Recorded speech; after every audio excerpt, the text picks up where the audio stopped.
Hello दोस्तों, कभी सोचा है कि अदालत का हर फैसला एक जैसा क्यों नहीं होता?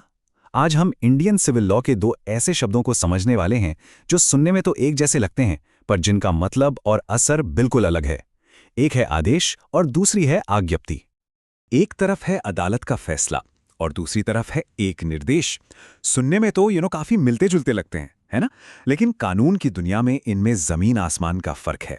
और ये फर्क जानना बहुत जरूरी है, खासतौर पर अगर कोई किसी सिविल केस से जुड़ा हो। ठीक है, तो चलिए इसमें थोड़ा और गहरा उतरते हैं। सबसे पहले बात करते हैं आज्ञप्ति की, जिसे अंग्रेजी में डिक्री कहते हैं। आखिर ये होती क्या है? तो देखिए, आज्ञप्ति कोर्ट का एक फॉर्मल फैसला होता है। इसका सीधा सा मतलब है ये किसी भी मुकदमे में जो पार्टियां शामिल हैं उनके अधिकारों पर आखिरी मोहर लगाती है। आसान भाषा में कहें तो ये साफ साफ बता देती है कि केस के मेन मुद्दे पर कौन जीता और कौन हारा। इस कॉन्सेप्ट को और भी आसान बनाने के लिए चलिए एक बहुत ही कॉमन सा एग्जाम्पल देखते हैं। मान लीजिए एक जमीन का झगड़ा है। और मजे की बात यह है कि एक ही केस में दो तरह की आज्ञप्तियां हो सकती हैं। पहली होती है प्रारंभिक आज्ञप्ति। इसमें कोर्ट केस चलने के दौरान एक टेम्परेरी सॉल्यूशन दे सकती है, जैसे कि एक पार्टी को कुछ समय के लिए जमीन पर खेती करने का हक दे दिया। और फिर आती है अंतिम आज्ञप्ति, जो आखिर में ये तय करती है कि जमीन का असली मालिक कौन है, और बस केस वहीं पर खत्म हो जाता है। तो ये तो हुई आज्ञप्ति की बात। अब आते हैं दूसरे शब्द पर और देखते हैं कि ये आज्ञप्ति से कैसे अलग है। तो आदेश क्या है? कानून के हिसाब से आदेश सिविल कोर्ट का कोई भी ऐसा फॉर्मल फैसला है जो आज्ञापति नहीं है। इसे ऐसे समझिए, ये आमतौर पर केस के प्रोसीजर से जुड़ा एक निर्देश होता है, फाइनल अधिकारों से नहीं। ये बस एक तरह का डायरेक्शन है कि केस में आगे क्या करना है। अब आदेश को समझने के लिए सबसे बढ़िया एग्जाम्पल है मेंटेनेंस, यानी भरण पोषण का कोई मामला। जरा सोचिए, एक जज कहते हैं पहले तो आप इनका भरण पोषण दो, आगे की कार्रवाई बाद में देखी जाएगी। ये एक क्लासिक आदेश है। ये एक तुरंत दिया गया निर्देश है जिसे मानना ही पड़ेगा, जबकि मेन केस अभी भी चल रहा है। ये फाइनल फैसला नहीं है, ये तो बस केस को आगे बढ़ाने का एक निर्देश है।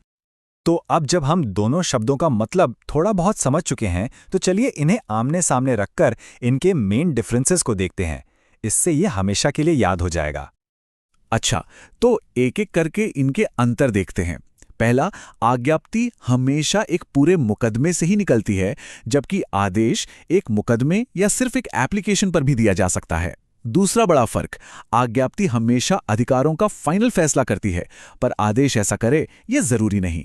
तीसरा, आज्ञप्ति प्रिलिमिनरी या फाइनल हो सकती है, लेकिन आदेशों में ऐसा कोई बंटवारा नहीं होता। और अब आता है सबसे बड़ा, सबसे जरूरी फर्क, अपील।